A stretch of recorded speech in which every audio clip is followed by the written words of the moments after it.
नमस्कार दोस्तों, आप सभी का स्वागत है द वायर पे और मेरा नाम है इंद्रशेखर सिंह। दोस्तों, हाल ही में नीतीश कुमार जी ने एक बहुत ही बड़ा ऐलान किया। उन्होंने कहा कि हम अब आरक्षण को बढ़ाएंगे और समाज में आरक्षण को और ज्यादा बढ़ाया जाएगा। अब इस ऐलान के बाद बहुत सारे विवाद समाज में शुरू हो गए। लोग कई सारी बातें कर रहे हैं और इस बात को समझने के लिए हमने कहा कि द वायर आपके पास दो विशेष अतिथि लेके आएंगे जो इसके बारे में आपको बता सकें। हमने आमंत्रित किया है शो पे दो खास गेस्ट्स को। उनमें से पहले हैं वरिष्ठ नेता केसी त्यागी जी, जो नीतीश कुमार जी की पार्टी से हैं, और दूसरे वायर के आपके संपादक और साथ साथ वरिष्ठ पत्रकार एम के वेणु जी। आप दोनों जन का स्वागत है हमारे शो में। और त्यागी जी, मैं आपसे शुरू करना चाहता हूं। नीतीश कुमार जी ने जो आरक्षण को लेके इतना बड़ा ऐलान किया, इसको आप किस प्रकार से समझते हैं और नीतीश जी क्या कहना चाहते हैं इस ऐलान के साथ में? थोड़ा सा इस पे आप टिप्पणी करें। देखिए इंद्र जी, इंडियन सोसाइटी बुरी तरह से कास्ट सिस्टम में डिवाइडेड है। जो इसको कहता नहीं है वो झूठ बोलता है और वो चीजों को नकारता है। और अब तो थोड़ा सोशल लॉज ऑफ डेवलपमेंट काम कर रहे हैं। डॉक्टर अंबेडकर को तो ऐसा भी झेलना पड़ा था कि कोई शूद्र अगर जा रहा है तो उसको घंटी बांधनी मैंडेटरी थी, ताकि पता लग जाए कि शूद्र आ रहा है और उसकी वजह से पोल्यूशन ना हो जाए। ऐसे भी दिन देखे हैं। खैर, 1931 में कास्ट सेंसस इस देश में पहली बार हुई। एक तो फ्यूडल सोसाइटी थी, एक कॉलोनियल रूल था, और वो दौर ऐसा था जब कास्ट सुप्रीमेसी थी तो गरीब जातियां, वंचित जातियां अपनी जात छिपाती थी, क्योंकि जात सोशल रेस्पेक्टेबिलिटी का क्राइटेरिया बन गई। तो 1931 में कास्ट सेंसस हुई थी। उसके बाद भिन्न भिन्न कारणों से टलती रही। अब ये सोशल जस्टिस की जो पार्टीज है, जो अंबेडकर को, लोहिया को, और इवन साउथ में पेरियार को मानने वाली पार्टियां हैं, ये चाहती हैं कि मॉडर्न सोसाइटी का भी कास्ट सेंसस होना चाहिए। 75 साल आजादी के हो गए हैं, जिसे अमृतकाल आप कह रहे हैं। तो जो वंचित समाज के लोग हैं उनको पता लगना चाहिए, देश को भी पता लगना चाहिए कि इन वर्गों का सोशो इकोनॉमिक एम्पावरमेंट कैसे हुआ। अब इससे सब डरते हैं। भंडारा मत खोलो। ये भंडारा पहले खोला कर्पूरी ठाकुर ने 1978 में, जब उन्होंने मुंगेरी लाल कमीशन की रिकमेंडेशंस लागू कराई। उनकी कुर्सी चली गई। मैं 9th लोकसभा में था। 7 अगस्त 1990 को दूसरा भंडारा बॉक्स खोला वीपी सिंह ने। उनके खिलाफ कांग्रेस और बीजेपी दोनों मिल गए, उनकी भी कुर्सी चली गई। लेकिन इनकी जो शहादत है, इनकी जो कुर्बानी है, उसका आज ऐसा असर है कि आज चाहे अनचाहे में कोई भी पॉलिटिकल पार्टी इसका विरोध करने की स्थिति में नहीं है, जो नीतीश कुमार ने शुरू कर दिया। एक तो ओबीसी और ईबीसी की मिलाकर के पॉपुलेशन 64% और नौकरियों में 6-7% है। तो किसी कास्टिस्ट आदमी से भी अगर कहोगे तो कहेंगे हाँ यार, ये तो जाति। तो हमारे सोशल जस्टिस के दो जो बड़े नेता थे वो तो शहीद हो गए। कर्पूरी जी की कुर्सी गई, इनकी गई। लेकिन आज क्या हालत है? जो एनडीए हमारा मुख्य विरोधी घटक है, उसके 3 मंत्री हैं। रामविलास के भाई हैं पारस, अनुप्रिया पटेल है और रामदास अठावले है। तीनों कह रहे हैं कि जातिगत जनगणना होनी चाहिए। जो इनकी सहयोगी पार्टी है, राजभर पार्टी है, जीतन राम मांझी की पार्टी है, एनसीपी अजीत कुमार गुट है, शिंदे गुट है। एक भी पॉलिटिकल आउटफिट ऐसा नहीं है एनडीए का जो कह रहा हो कि नहीं होना चाहिए। बीजेपी दुविधा में है। अब आज कल जो नीतीश कुमार ने किया, उससे ये और अलर्ट हो गए। वो क्या है? वो है प्रोपोर्शनल रिप्रेजेंटेशन अगर देना है, जो काशीराम जी भी कहते हैं, तो 50% का कैप आपको खत्म करना है।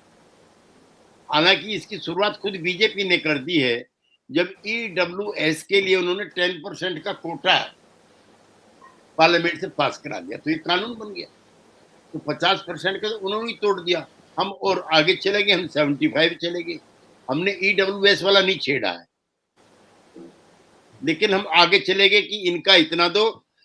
वहां शेड्यूल ट्राइब नहीं है, शेड्यूल ट्राइब सारा चला गया वहां का झारखंड में। तो SC है, SC का 2% बढ़ा दिया, 1% बढ़ा दिया जो है ST का, और इनका जो है इनका बढ़ गया, तो 75% हो गया। नंबर 2, ये भी सोशल एम्पावरमेंट। नंबर 3, पिछले 30 सालों में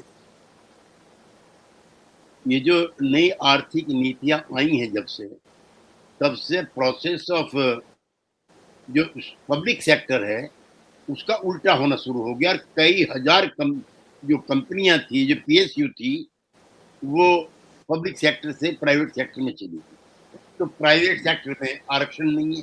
नई एक मांग ये भी है कि PSU जो गई हैं या और भी पब्लिक सेक्टर के साथ साथ प्राइवेट सेक्टर में भी ये होना चाहिए। नंबर 4, NDA के ये तीनों घटक जिनके मैंने नाम लिए, ये JDU या RJD या सपा नहीं मांग कर रही, उन्होंने मांग की है कि जुडिशरी में भी होना चाहिए।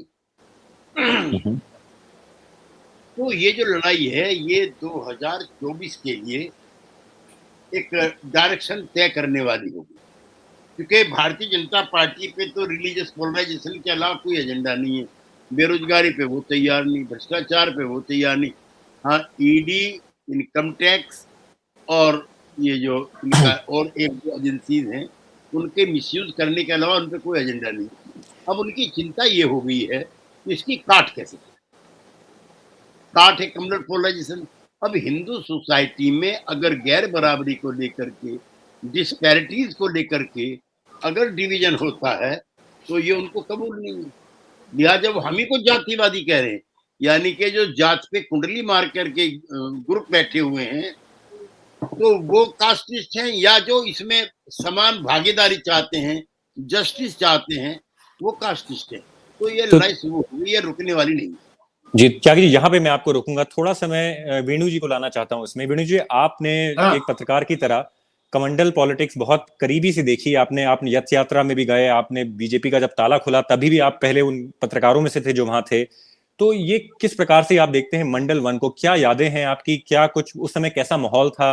क्या हो रहा था भारत देश में जब ये पहली बार मंडल का निर्णय भारत में आया बाहर? तो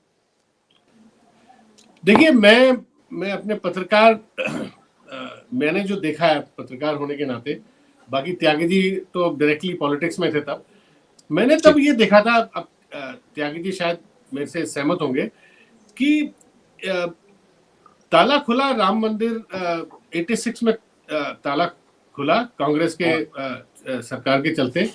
उस वक्त बीजेपी को कोई आपत्ति नहीं थी, क्योंकि बीजेपी इस बात से खुश थी कि चलो ये मामला रीओपन हुआ, ये तो उन्हीं का इशू है जो सन 1949 से चला आ रहा है, जब से वो वहां पे मूर्ति लाई गई थी। तो तब से ताला खुलने के बाद VP सिंह की सरकार बनने तक बीजेपी का कोई आपत्ति नहीं थी। आपत्ति कब हुई? जब VP सिंह की सरकार को सपोर्ट भी कर रही थी बीजेपी, जी आउटसाइड सपोर्ट था, बिल्कुल जी, हाँ सपोर्ट भी था। आपत्ति कब आई, शुरू हुई जब VP सिंह ने मंडल कमीशन रिकमेंडेशन का इम्प्लीमेंटेशन अनाउंस किया। अगस्त 1990 में अनाउंस किया, त्यागी जी विटनेस होंगे। 7 तारीख 7 तारीख को 5 तारीख को निर्णय लिया गया, 7 तारीख को अनाउंसमेंट हुआ पार्लियामेंट में। जी, आप देखिए 1.5 महीने के अंदर, उसके बाद ये बात जरूर सही है, उस वक्त जो माहौल बना, जो यूथ था देश का, ज्यादा जाहिर अपर कास्ट यूथ था, वो बहुत नाराज हुआ और वो सड़क पे उतर आया। और जो दिल्ली में जो शुरू हुआ एक NSUI का एक एक्टिविस्ट था राजीव गोस्वामी, उसने आत्मदाह किया। उसके बाद ये बात नॉर्थ इंडिया में फैली। 100, मैं आंकड़े देख रहा था, 100 शायद 58 लोगों ने आत्मदाह करने की कोशिश करी, जिसमें से ये जो इंडिया टुडे मैंने डेटा देखा था, शायद 53 उनकी मौत भी हुई। तो ये जो गुस्सा जो बीजेपी ने देखा यूथ में, उसको इन्होंने एक्सप्लॉइट करने के लिए एकदम से रथ यात्रा का ऐलान किया अडवाणी जी ने, और 1-1.5 महीने के अंदर शुरू किया। जबकि त्यागी जी को याद होगा, पालमपुर रेजोल्यूशन जो 89 में बीजेपी का जो था, उसमें उन्होंने ये पास किया था कि बीजेपी डायरेक्टली नहीं इन्वॉल्व होगी राम मूवमेंट में, और रेजोल्यूशन था कि बीजेपी डायरेक्टली नहीं इन्वॉल्व होगी और वो अपने साधु समाज और विश्व हिंदू परिषद वगैरह करेंगे, तो मगर बाहर से वो सपोर्ट करेंगे।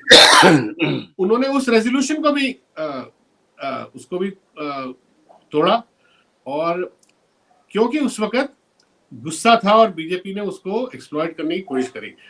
मैं ये मानता हूं कि आज की तारीख में ऐसा कोई गुस्सा नहीं है। तो इसलिए जो आज जो कास्ट सेंसस, जो कास्ट रिजर्वेशन की बात हो रही है, वो जैसे त्यागी जी ने कहा, ये अपर कास्ट का तो अनाउंस हो ही, सुप्रीम कोर्ट ने कर दिया, उसके बाद आ रहा है। तो ऐसा आज की तारीख में ऐसा कोई वर्ग नहीं है जो ये बोल सके कि भाई हमारे खिलाफ नाइंसाफी हुई है। उस वक्त अपर कास्ट नाराज हुआ, और ओबीसी जो वर्ग था वो रथ यात्रा के टाइम, मुझे याद है मैं बिहार से चल रहा था, उनके साथ मैंने कवर भी किया है। किसी ने खुल के अपोज नहीं किया, केवल इंडियन पीपल्स फ्रंट ने अपोज किया रथ यात्रा को, और बाकी जो सारे जो मेन स्ट्रीम पार्टी थी उन्होंने नहीं करा, कांग्रेस ने भी नहीं करा। तो इसलिए मैं जो मंडल 2.0 जो आज जो हो रहा है, मुझे लग रहा है कि एक मोर रैशनल फ्रेमवर्क में हो रहा है। तो इसलिए मेरा ये मानना है कि अगर ये बीजेपी दोबारा कमंडल पॉलिटिक्स करने की कोशिश करे, जैसे अडवाणी जी ने तब किया, तो आज की तारीख में मुझे नहीं लगता कि इनको इतनी सफलता मिलेगी। मगर कोशिश जरूर करेंगे, क्योंकि मोदी जी का स्टेटमेंट तो आ गया कि ये हिंदू समाज को डिवाइड करने की कोशिश की जा रही है। तो अब ये कहाँ तक ये बीजेपी क्या करेगी, बौखलाई तो हुई है जैसे त्यागी जी बोल रहे हैं। बाकी त्यागी जी बता सकेंगे कि क्या पॉलिटिकल रिस्पांस किस तरह का होगा बीजेपी का अगले 3-4-5 महीनों में। देखिए, इसमें वेणु जी, बीजेपी इतनी दुविधा में है, इतनी ये कभी भी नहीं रही। विधानसभा में बिहार में कल उन्होंने कहा कि कैब बढ़ाने का हम स्वागत करते हैं। चुनाव के बीच में जाकर के प्रधानमंत्री कहते हैं भाइयों बहनों, गरीबों की कोई जाति नहीं होती, उनकी जात गरीबी होती है, और अगले दिन कहते हैं कि मैं पिछड़ी जाति का हूं इसलिए मेरा अपमान हो रहा है। उनमें दोनों में से कौन सा स्टेटमेंट उनका ठीक है? बिल्कुल। अगर जाति गरीबी है तो उनका कहना चाहिए मैं गरीब परिवार से आता हूं, गरीब जाति से क्यों आने को वो कहते हैं। नंबर 1। दूसरा, ये मतलब आप कह रहे हैं मोदी जी डुअल आइडेंटिटी में फंस गए। हाँ, दो मुही बात कर रहे हैं। उनके बयान देखे होंगे आपने। अच्छा, जातिगत जनगणना का अगर समर्थन किया तो सोशल जस्टिस की जो पार्टी हैं, ये देखिए, इसमें एक चीज मैं जरूर तारीफ करना चाहता हूँ। 1990 में मैं भी एमपी था वीपी सिंह जी के साथ, और राजीव गांधी ने बीजेपी से कम विरोध नहीं किया था मंडल कमीशन की रिकमेंडेशन का। उनका पर्सनल भी था वीपी सिंह जी से कि उनको हटा करके वो आए। और कांग्रेस पार्टी वेणु जी उस दिन मरी है जिस दिन इसने मंडल का विरोध किया। आप देखो 91 के बाद लगातार कैसे कमजोर होती चली गई। अच्छा, जो रीजनल आउटफिट थे वो, और हिंदुत्व के नाम पर total perfect consolidation Babri demolition का हो गया था। तो जो सोशल जस्टिस की पार्टियां थी यहां से लेकर के और चेन्नई तक, उन्होंने अपने आप को फिर भी बचा कर रखा। यानी इमेजिन कि एक पार्लियामेंट में अन्ना डीएमके और कांग्रेस मोरलेस बराबर थी, 37-39 जी। तो आज ये अच्छा किया राहुल गांधी के नेतृत्व में, उसने आरक्षण का भी समर्थन किया है, उसने जातिगत जनगणना का भी किया है, और जो काशीराम कहता है जिसकी जितनी संख्या बारी उसकी उतनी हिस्सेदारी, इस कंसेप्ट का भी समर्थन किया है। प्राइवेट सेक्टर में भी होना चाहिए, इसका भी समर्थन किया। तो कांग्रेस पार्टी जो है all together under the leadership of Rajiv Gandhi is a changed party. हालांकि अंदर कुछ लोग हैं भी जैसा आपने कहा, हम मुलायम सिंह जी के साथ भी उसमें सफा, एक नेता मुलायम सिंह भी था आईपीएफ के अलावा, जिसने मंदिर मस्जिद का ताला खुलवाने का हमें खूब अच्छी तरह से याद। अच्छा, अब लड़ाई सारी जो 2024 जो करीब आ रहा है, वो सोशल जस्टिस के सवालों पे आ गई।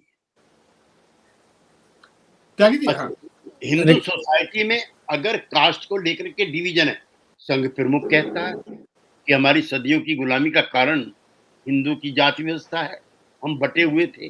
तो मान रहे हो बटे हुए थे, तो कैसे बटे हुए थे, किन हालात में बटे हुए थे, ऊंच में नीच में बटे हुए थे। वेणु जी, अभी मैंने एक आर्टिकल लिखा है, इससे ज्यादा शर्मनाक कुछ नहीं हो सकता। 2014 में पार्लियामेंट से हमने एक कानून बनाया, सर पे पखाना ढोना और हाथ से मल साफ करना, जुर्माना होगा और कैद होगी। ये मैं पार्लियामेंट में हूँ, इसलिए मैं आपसे कह रहा हूँ। आप ताज्जुब कर सकते हो, as on today the moment I am talking to you, देश के 1/3 जिलों में ये लागू नहीं है। त्यागी जी, वापस मैं थोड़ा सा लाना चाहूंगा आपको। आपने कहा भागीदारी और समर्थन की। एक समय ऐसा भी था कि जब आपकी पार्टी, आपने सामाजिक न्याय की कई बार बात करी और आपने उनकी मिसालें दी, एक टाइम पे आपकी पार्टी भी बीजेपी के साथ भागीदारी में थी। तो क्या घर का भेदी लंका ढाए, क्या ये कुछ इस प्रकार से कुछ ऐसा ऐसा सिलसिला तो नहीं चल रहा है? इंदर शेखर जी, इस जी बात का हमको क्रेडिट दीजिए, जब एनडीए में हम गए तो हमने बीजेपी को झुकाया, हम नहीं झुके। हमने कहा आर्टिकल 370 निकालो कार्यक्रम में से, वो निकाला। यूनिफॉर्म सिविल कोड निकालो, वो निकाला। राम मंदिर जन्मभूमि का जो मामला था और बाबरी मस्जिद का, ये अदालत तय करेगी। तो इफ यू रिमेम्बर, और वेणु जी आप तो पत्रकार हैं, 99 का जो घोषणा पत्र है उनका, जो नेशनल एजेंडा ऑफ गवर्नेंस है, उसमें तीनों मुद्दे हटे हुए। लेकिन जिस दिन मेजोरिटी आ गई, उस दिन सारे उन्होंने इंप्लीमेंट शुरू कर दिए। और इंद्र शेखर जी, जिस दिन आर्टिकल 370 हटा है, एनडीए में होते होते हमने वर्कआउट किया था पार्लियामेंट में। वेणु जी आप जानते। नहीं, मैं त्यागी जी, मैं वापस कास्ट सेंसस में आपको लाना चाहता हूँ। ये तो आप मानेंगे कि जो मंडल, जब बीपी सिंह की सरकार गिरी, उसके बाद इन्होंने जो राम टेम्पल का पूरा एक मुहिम छेड़ा इन्होंने, और पूरा जो कैंपेन, जो कमंडल पॉलिटिक्स, हिंदुत्व कंसोलिडेशन इन्होंने करी, तो उस दौरान ये काफी अति पिछड़ों को इन्होंने राम टेम्पल मूवमेंट से जोड़ा, और काफी बैकवर्ड्स, ये एक सिंबॉलिक लेवल पे नहीं हुआ, ये असली लेवल पे हुआ। इनके कार्डर्स में बड़े सारे बजरंग दल, वीएचपी, इनसे शिलान्यास करवाया, बैकवर्ड लीडरों से, दलितों से तो इन्होंने बहुत सिस्टमैटिक तरीके से यूपी में खासकर, बिहार में इतना नहीं हुआ मैं कहूंगा, यूपी में खासकर इन्होंने काफी अति पिछड़ों को हिंदुत्व की तरफ रेडिकलाइज किया। ये तो हमें मानना पड़ेगा। और ये आज की तारीख में, आप जैसे आपने कहा अनुप्रिया पटेल और इनके जो नॉन यादव जो ओबीसी लीडर्स हैं, जो ये कह तो रहे हैं कि उनको सेंसस सपोर्ट कर रहे हैं, मगर आपको ऐसा लगता है कि ये अगर बीजेपी के खिलाफ मोर्चा खड़ा करेंगे, अगर बीजेपी ने अपना नहीं बदला, तो ये स्प्लिट हो सकता है कि नहीं? हमें किस किस्म का पॉलिटिक्स आप यूपी में देखते हैं अगले 4-5 महीने? ये जब मैं तो चुनाव लड़ता हूँ, इसलिए मैं आप दोनों से कह सकता हूँ कि हमारी जो माफी है, जिनके बलबूते पे हम चुनाव लड़ते हैं, उनका मूड और मिजाज भी देख, चुनाव हारने के लिए नहीं लड़ते। कैसे बहुत सारे आप कह रहे हो प्रैग्मेटिक कंसिडरेशन भी हो? जी, राजनीतिक तर्क है इसके पीछे। जिस दिन भी अनुप्रिया पटेल तो कई बार थ्रेट भी कर चुकी है। अच्छा, कई लोग हैं जिनके सामने रास्ते कम है, जैसे जिस दिन चिराग पासवान को ले लेंगे, ये अपना उनका भाई जो है पारस अपने आप चलाएगा वगैरह वगैरह। लेकिन जो सोशल फोर्सेस हैं, उनके प्रेशर भी काम कर रहे हैं, वरना ये तीनों मंत्री हाँ, मोदी की सरकार के किसी मंत्री की हिम्मत है पॉलिटिकल लाइन से अलग होकर के बोलने की? Whosoever big he or she may be, लेकिन ये तीनों बोल रहे, रोज बोल रही हैं जातिगत जनगणना होनी चाहिए, कोटा 50% प्लस होना चाहिए। तो ये पब्लिक डोमेन में चला गया उन मासेस के में भी। और आपने बहुत अच्छी एक बात कही, 1990 में मैं एमपी था, नॉर्थ एवेन्यू में रहता था, सुबह 500 लड़के आते थे गाली देने के लिए। वो समझते थे शायद मैं भी बैकवर्ड हूं, चूंकि मैं जनता दल में था। और अब जो है मुझे कई राज्यों से 10-15 फोन आते हैं, भाई नीतीश कुमार को हमारे यहाँ भेज दीजिए, जातिगत जनगणना पे सेमिनार करना चाहते हैं, जातिगत जनगणना पे रैली करना चाहते हैं। तो आप दोनों विद्वानों, इसलिए मैं आपसे शेयर कर रहा हूँ, जो सोशल लॉज ऑफ डेवलपमेंट है, समाज के विकास के नियम काम करना बंद नहीं करते। भाई मरा हुआ वीपी सिंह और मरा हुआ कर्पूरी ठाकुर जिंदा सा ज्यादा खतरनाक होंगे दोनों आज। उनके नाम को लेकर के तमिलनाडु में कितनी स्टेच्यू लगी है वीपी सिंह की, कर्पूरी फॉर्मूला। अब कर्पूरी फॉर्मूले पाता हूँ, अब इन्होंने एक नई चीज कहनी शुरू की है कि कुछ जातियां एम्पावर हुई हैं। तो कर्पूरी फॉर्मूला है, उसमें 12% है अति पिछड़ों के लिए, 8% है पिछड़ों के लिए, और ताज्जुब होगा आप दोनों को 3% है महिलाओं के लिए, 3% है ईडब्ल्यूएस के लिए। ये 1978 में उस आदमी का दिमाग था। बिल्कुल। 2017 में इसी सरकार ने तय किया कि जस्टिस रोहनी को बना करके चेयरमैन, और हम पिछड़े अति पिछड़ों में डिवीजन कर, हमें मंजूर है। 8 साल के बाद तो उसकी रिपोर्ट पेश हुई है, 13 बार उसका कार्यकाल बढ़ा और रद्दी की टोकरी में पड़ी हुई है। क्यों नहीं रोहिणी कमीशन क्यों नहीं आपके हिसाब से, क्यों इनको क्या हिचक क्या है? इनका क्लास करेक्टर नहीं है ना ये हम कर सकते हैं, आरजेडी कर सकती है, बसपा कर सकती है, डीएमके कर सकती है, सपा कर सकती है, ये नहीं कर सकती। जात को जात को ये रिलीजन में जोड़ कर जब ले जाते हैं तो इन्हें जातियों में डिवीजन नहीं चाहिए। और जो जस्टिस रोहनी कमीशन है, आई 100% एग्री विद यू, उसमें बहुत सारी जातियां टिल टुडे आज तक भी अनरिप्रेजेंटेड है। हम तो चाहते हैं, हम आपके आज वायर पे कह रहे हैं कि fulfil the recommendations of justice Rohini commission. हम कहां, वो अब तो बीजेपी में बोल रहा है, कुछ बीजेपी के मैंने देखे हैं वो भी बोल रहे हैं कि रोहनी कमीशन इम्प्लीमेंट करें। लेकिन त्यागी जी एक सवाल बन के और आता है कि चलिए, जहां तक बात है इम्प्लीमेंटेशन की और उन चीजों को असली में कागज से उतार के समाज में लाने की, आपने जो बड़े ऐलान किए हैं, नीतीश जी ने बड़े ऐलान किए हैं, इनको आप कागज से समाज में कैसे लाएंगे? और इसकी सारी कागजी बातें तो हमें समझ में आती हैं, लेकिन सामाजिक रूप में इसका क्या रूप होगा, क्या परिप्रेक्ष्य होगा, इसके बारे में थोड़ा सा टिप्पणी करें आप। क्या वो एक्शन प्लान है? किस तरीके से मिसगाइड हो रहे हैं। 1931 के बाद में आप दोनों विद्वान से पूछ रहे हैं, कोई जातिगत सर्वेक्षण नहीं हुआ जी। फिर आपको कैसे पता लग गया कि यादवों की संख्या बढ़ गई? एक दूसरा, उस समय का बिहार कैसा था, इनको शायद ज्योग्राफी मालूम नहीं है जी। उसमें उड़ीसा का हिस्सा था जी, बंगाल का हिस्सा था जी, और उसमें सारा का सारा झारखंड था, तभी बिहार हुआ करता था, और जो कलकत्ता प्रेसिडेंसी के हिस्से हुआ करते थे। इतने बंटवारे हो गए। एक जो अभी कम्युनल पोलराइजेशन करना इंद्र जी, उस पर भी आ रहा हूँ मैं। अब कह रहे मुसलमानों की तादाद बढ़ गई है, तो मुसलमानों की तादाद इसलिए भी बढ़ सकती है कि उड़ीसा में मुस्लिम माइनॉरिटी है, वह बहुत कम है, झारखंड में कम है, या तो पश्चिमी बंगाल में, या जो बचा हुआ बिहार उसमें है। लेकिन मुस्लिम का भी कब से नहीं हुआ भाई काउंटिंग। तो अब इतने भयभीत हैं, डरे हुए हैं, जहां तक आपने कहा इम्प्लीमेंटेशन का जी। अब ये तो आरक्षण का जो मुद्दा है या जातिगत जनगणना है, तो केंद्र सरकार के हाथ में। राज्य तो अपने, जैसे नीतीश कुमार ने अति पिछड़ा आयोग बनाया, अति महादलित आयोग बनाया और एम्पावरमेंट किए, थाने में, कोर्ट में, कचहरी में, इसमें उसमें वो होगा। अब हमारा मानना है कि ये प्रेशर जो है बीजेपी की सरकार पर पड़ेगा, या तो उनको जाना पड़ेगा या मानना पड़ेगा, बीच का कोई रास्ता। तो ना वो गलते बनेगा ना निगलते बनेगा, ये कह रहे हैं आप? हाँ बिल्कुल। वेणु जी, आप इसको किस प्रकार से देखते हैं? मतलब मेरा ये सवाल आपसे बनता है कि जो इम्प्लीमेंटेशन का सवाल है इसको कागज से समाज में लाने की, आपको क्या लगता है? आपने कई सरकारें देखी है, आपने कई सारे इलेक्शन कवर किए हैं, इस पे एक नहीं पूछिए आप, सॉरी कंप्लीट कीजिए क्वेश्चन को। हाँ जी, तो मैं ये कह रहा था कि आप इसको किस प्रकार से देखते हैं? सरकारें कई बात करती हैं और कई बार इसे अंग्रेजी में कहते हैं promises made in the storms are not kept in the peace time। तो राहुल गांधी जी तो सारी चीज के वादे कर रहे हैं, बाकी नेता भी वादे कर रहे हैं, लेकिन आप क्या देखते हैं कि इसको करना कितना मुश्किल होगा सरकारों के लिए? एक थर्ड पार्टी पर्सपेक्टिव अगर आप हमें थोड़ा सा दे सकें इसके बारे में। तो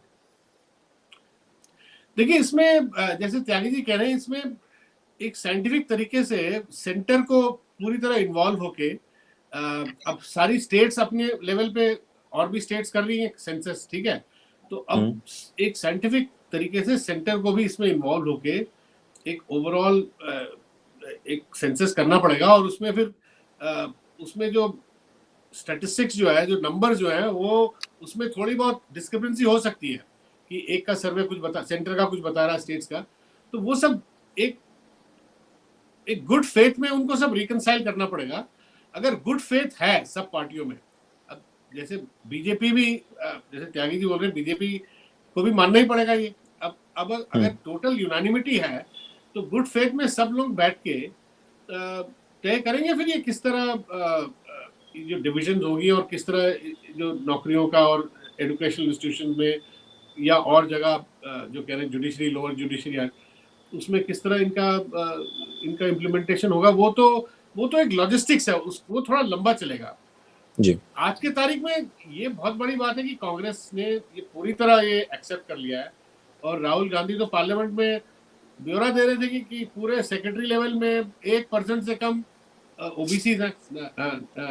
जी बिल्कुल, या सरकार में जो सेक्रेटरी, जॉइंट सेक्रेटरी लेवल पे जी, या सो मेरे ख्याल से सेक्रेटरी बोले थे, जॉइंट सेक्रेटरी लेवल बोले थे, जो जॉइंट सेक्रेटरी उसमें भी बहुत कम है, बहुत कम ओबीसी वर्ग से लोग हैं। तो अगर उन्होंने सेक्रेटरी लेवल या जॉइंट सेक्रेटरी लेवल का ब्यौरा दिया, अगर आप नीचे जाओ तो वो तो और खराब स्थिति होगी। तो ये अगर सब मिलके इसमें, अगर इस पे एक नेशनल कंसेंसस और एक नेशनल एक programme based on trust and consensus होना जरूरी है। मगर अगले 4-5 महीने में बीजेपी को बहुत दुविधा है, क्योंकि वो क्या करेगी, कि उन्होंने पोजीशन ले लिया कि ये हिंदू समाज को, ये जैसे बोल रहे हैं कि हिंदू समाज को दोबारा ये उसको तोड़ेगा।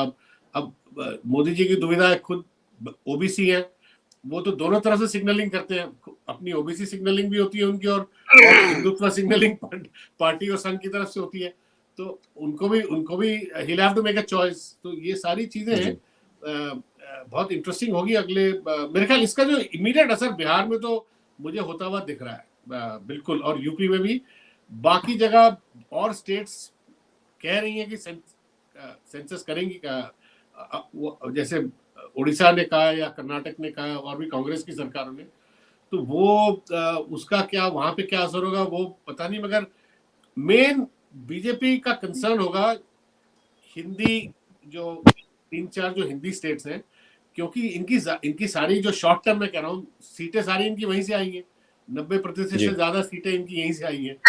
हिंदी प्रदेशों से इस 4-5 स्टेट्स की ज्यादा होगी, ये मेरा मानना है अगले 4-5 महीनों में। बाकी त्यागी जी आप कैसे देखते हैं?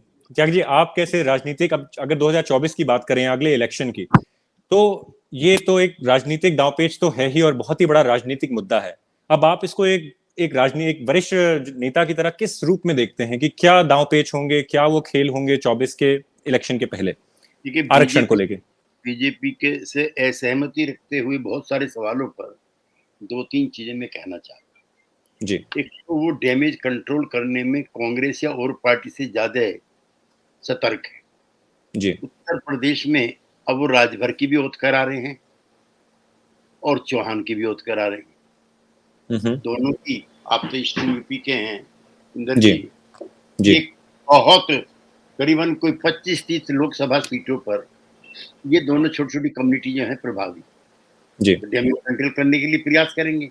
हम लोगों की दिक्कत ये, अब जैसे मैं कोई आलोचना के तौर पे नहीं कह रहा जी, 3 महीने से इंडिया गठबंधन का कोई काम नहीं कर रहा, चुनाव लड़ रहे हैं। पिछले साल सितंबर में लालू जी और नीतीश जी मिले थे सोनिया जी से और राहुल जी से। 3.5 महीने बाद उन्होंने जवाब दिया कि हाँ मीटिंग कर सकते। तो ये जो इनडिसिसिवनेस है या डिसीजन मेकिंग में इतनी लेट है, करना तो ये चाहिए था कि जिन राज्यों में चुनाव चल रहे हैं, चुनाव भी चलते रहे और जो सोशल डेवलपमेंट के, सोशल चेंज के जो लीडरशिप है, एम.के. स्टालिन से लेकर के और अखिलेश यादव तक, आप सबकी एक-एक बड़ी-बड़ी मीटिंग हर राज्य में करा देते। यहाँ भी जातिगत जनगणना कराओ, पूरा मुल्क खड़ा हो गया। मुझे 10 फोन रोज आते हैं, लेकिन मैं अकेला कैसे कर सकता हूँ कि नीतीश जी को वहां भेजिए, वहां भेजिए। हम हरियाणा है, आपको ताज्जुब होगा हरियाणा में जाटों के शेड्यूल कास्ट से, जाटों के बाद सबसे बड़ी जनसंख्या जो है वहां पे बैकवर्ड की है। जी सारा बैकवर्ड बीजेपी में वहां पर। तेलंगाना में त्यागी जी सबसे ज्यादा संख्या बैकवर्ड की तेलंगाना में। बैकवर्ड की। तो अब ये मैं, चलो ये तो चुनाव है एंड आई विश जो हुआ वहां पर भी उसके मैं दूसरा जा रहा हूँ उस पर। छत्तीसगढ़ में भी अच्छा नहीं हुआ, सॉरी मध्य प्रदेश। हाँ, एक तो आप कॉर्बन कॉपी अगर बीजेपी के बनोगे तो फिर ओरिजिनल के लोग साथ रहे। मेरी रिपोर्ट है कि वहां कांग्रेस जीत रही है, मैं चाहता हूं कि कांग्रेस जीते, लेकिन कमलनाथ जी ने उसको ऐसा कर दिया कि जैसे बीजेपी में उसमें होड़ है। आप होड़ कर ही नहीं सकते बीजेपी, कहां कहां करोगे, क्या क्या करोगे। वो तो इंदिरा, नेहरू, कांग्रेस इन सबके खिलाफ। एक दूसरा ये कि समाजवादी पार्टी को 4-5 सीट देकर के नीतीश कुमार को, लालू यादव या उनके बेटे को, अखिलेश यादव को, इनको सबको उसमें एंगेज करना चाहिए। अकेले क्यों उसका क्रेडिट लेना चाहिए। सारी पॉलिटिकल सिस्टम जो इंडिया का है वो एक एटमॉस्फेयर बनाने पर लगा हुआ है कि भाई इस सरकार को हटाना चाहिए। तो ये काम छोटे दिल से नहीं होते, लार्ज हार्टेड होना पड़ता है। मैं आपसे त्यागी जी आपसे एक बात पूछना चाहता हूँ जी। जो मंडल कमीशन जब वीपी सिंह की सरकार ने जब अनाउंस किया था, तो अभियान जैसे हमने अभी डिस्कस किया, अडवाणी जी उतर गए सड़क पे, अभियान रथ यात्रा अभियान राम टेम्पल बनाने का था और वो सिलसिला वहां से चला और अब जाके राम मंदिर तकरीबन बन गया। अब मैं ये कह रहा हूँ मंडल 2.0 जो अब हो रहा है, इसमें ये राम मंदिर जो बन चुका है इसका कैसे इस्तेमाल करेंगे अपने हिंदू कंसोलिडेशन के लिए? आपको क्या लगता है? ये भी इंडिया के लीडर्स के कैंपेन के ऊपर डिपेंड करता है। भाई संघ प्रमुख कह रहा है कि हम जातियों में बटे हुए थे इसलिए इतनी लंबी गुलामी हुई। तो जातियां कौन सी हैं, डिप्राइव्ड जातियां कौन सी हैं? और दूसरा वेणु जी, 2 तरह की भूख है। मैं चैनल पे से आ रहा हूँ, एक तन की भूख है, एक मन की भूख है। जिनको कपड़ा रोटी मकान भी मिल गया उन्हें सम्मान भी चाहिए ना। जी उसकी भूख है। वो भूख तो कर्पूरी ठाकुर ने, अंबेडकर ने और वीपी सिंह ने जगाई। और ये भी लड़ाई निर्णायक दौर में है। ये अब आप या तो इनको हिस्सा दीजिए तभी इंडियन सोसाइटी होमोजीनियस होगी। आप एक लंगड़े आदमी से कह रहे हो कि 2 टांग वाले को compete करो नौकरियों में, कैसे कर सकता? हम और आप भी ना माने, एक नौकरियों में कम है जी। तो ये जो छोटा बच्चा घर में जिसके टांग को पोलियो हो गया, उसकी माँ अलग से देखभाल करती है, इसको थोड़ा चावल ज्यादा दे दो, थोड़ा दूध ज्यादा दे दो। ये तो डिप्राइव्ड सेक्शन तो ऐसे ही हो गए ना जी। भाई 75 साल की आजादी के बाद बिहार के आंकड़े तो डरा दिया।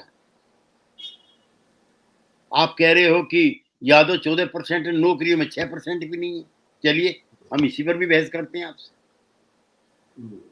और ऐसी अन्यायपूर्ण वर्ण व्यवस्था दुनिया में कहीं नहीं।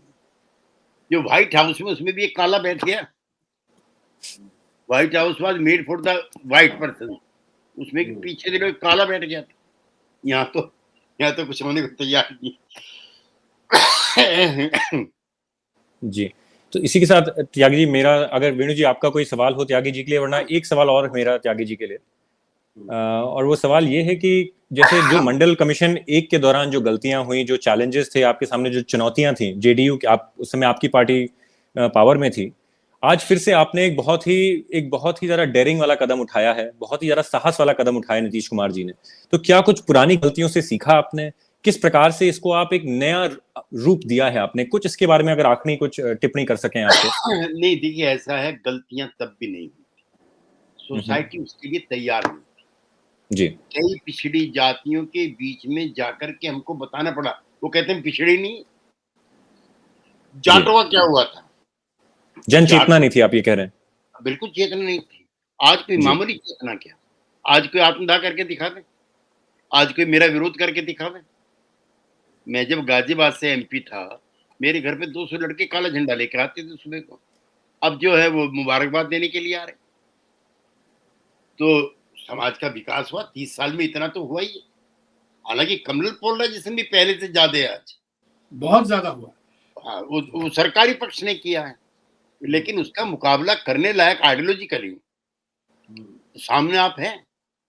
और अब ये पिछड़े भी, दलित भी, अब सभी मानते हैं कि भाई हिस्सेदारी दो। हम कैसे हिंदू हैं जिन्हें 2-3 हजार साल से न्याय नहीं मिला? ये आम इस सोच के, जैसे हिंदुत्व वाली सोच का आम आदमी भी हो गया जो बीजेपी का मेंबर नहीं है, और भाई मुसलमानों की संख्या बढ़ रही है, और भाई ये हो रहा। वो सवाल आम आदमी के दिमाग में भी चले गए हैं बेनू जी। ऐसी इसका भी बीजारोपण हो गया। एक त्यागी जी, आपसे एक बात मैं पूछना चाहता हूँ। एक बड़े जाने माने पॉलिटिकल साइंटिस्ट हैं, आपने उनका लेख पढ़ा होगा, क्रिस्टोफर जेफरलॉ जो है। हाँ जी, हाँ।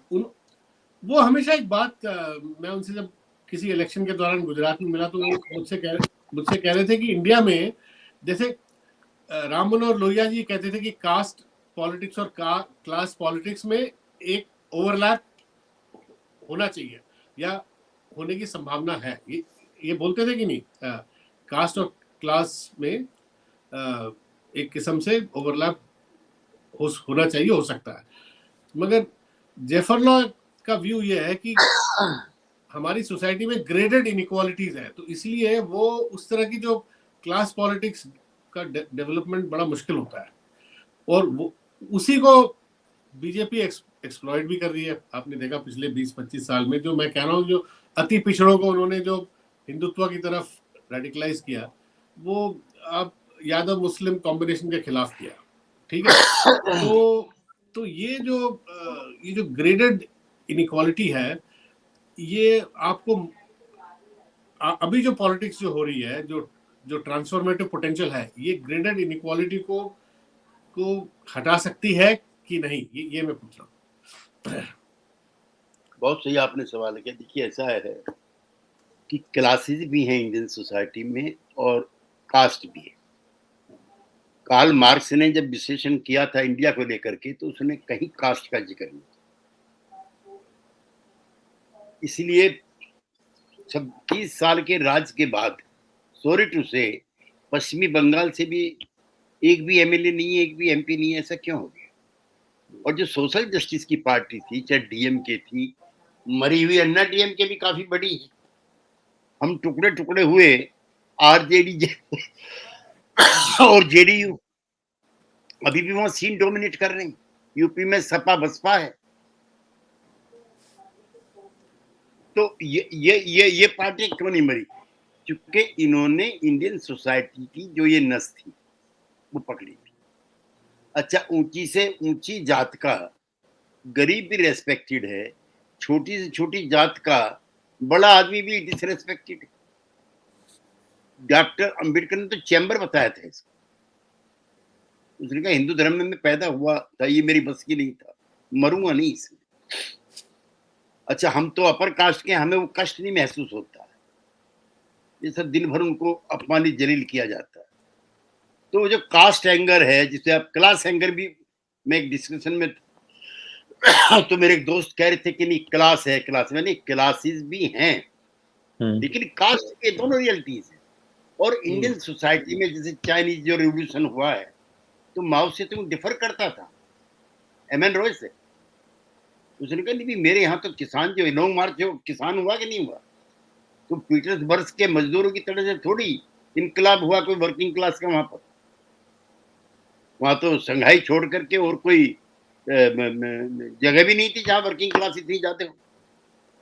तो और आपको दूसरा ये ये है, आशा, आपको ये आशा है इस बारी, क्योंकि जो पहला जो मंडल 1.0 जो वीपी सिंह जी ने जो दौर शुरू किया, उसके बाद तो अब पॉलिटिकल एक्सपीरियंस ये रहा है कि कमंडल हावी हो गया 15-20 साल, और बीजेपी उसके बाद बढ़ती चली गई और पोलराइजेशन की पॉलिटिक्स पे वो सक्सेसफुल रहे। अब इस वाले मंडल 2.0 में जिसे कहता हूँ, जो जो जो अभी वाला जो अभियान है, इस पे ये आपको पूरी तरह विश्वास है कि इस पे कमंडल हावी नहीं हो सकता? अब मंडल का वाकई अभी तो कमंडल दौर पे आ ये, गया है। हाँ? अभी तो कमंडल पे अभी तो यही पॉलिटिक्स आ गई है। शर्त एक है, और जो मेरा डर भी है, कि मैं चाहता हूं कि 5 की 5 जगह कांग्रेस पार्टी जीत जाए। वो सब जगह लीड कर रही है, बड़ी पार्टी है। एक तो जो सीटों की तालमेल को लेकर के, वेणु जी ये आप दोनों नहीं समझेंगे क्योंकि हम एक्टिव पॉलिटिक्स में हैं। अब जब आप मध्य प्रदेश में सुई की नोक के बराबर जमीन नहीं दे रहे, तो अखिलेश यादव, लालू यादव से या करुणानिधि से के बेटे से कैसे उम्मीद करेंगे कि वो आपको सीटें दें? इसमें कांग्रेस पार्टी को बड़ा दिखाना चाहिए एक। और 5 तारीख के बाद पार्लियामेंट में कुछ रखा नहीं। ये तो हमने तो देखा कि रात को 2-2 बजे तक बहस होती थी। आपने इतने दिन वहाँ पे पार्लियामेंट कवर की होगी, कुछ है ही नहीं वहाँ। अब वो जातिगत जनगणना शुरू करो, एक सूत्री प्रोग्राम रखें बस। बेरोजगारी, महंगाई, भ्रष्टाचार वो अलग रखे। एक पूरे देश में ये भी रथ घुमा देना एक अपना। उसमें फोकस, राहुल, मतलब आप कह रहे हो फोकस तरीके से कांग्रेस को हाँ, पूरी तरह उतरना पड़ेगा। भाई ऐसा है, पहला मौका है। जब अभी मैं डिस्कशन में था तो बीजेपी वाला कह रहा था कोटा बढ़ाओ, हमें कोई दिक्कत नहीं। हम गृह मंत्री कह रहा हम जनगणना के भी खिलाफ नहीं है। तो ऐसा बेबस लाचार बीजेपी कभी नहीं थी। वो तो ऑफेंसिव होती थी हर चीज पर। उन्होंने दाव चला कि यादव मुसलमान बढ़ गए, तो बढ़ कैसे गए? पहले जनगणना कभी हुई थी क्या? तो रोज स्टैंड चेंज करें। अब जो है 5 तारीख के बाद sense will prevail in Congress circle, और वो सबको साथ लेके पूरे देश में विजय यात्रा भी निकाले और जातिगत जनगणना का भी उद्घोष करें। तो हम पॉलिटिकल, देखिए पैसा उन पे हो गया, कार्डर उनका हो गया, और ऐसा एटमॉस्फेयर हो गया, पता नहीं आप उस तरह की इनकी मेल पढ़ते हैं कि नहीं पढ़ते हैं। इतनी गंदी गंदी हैं।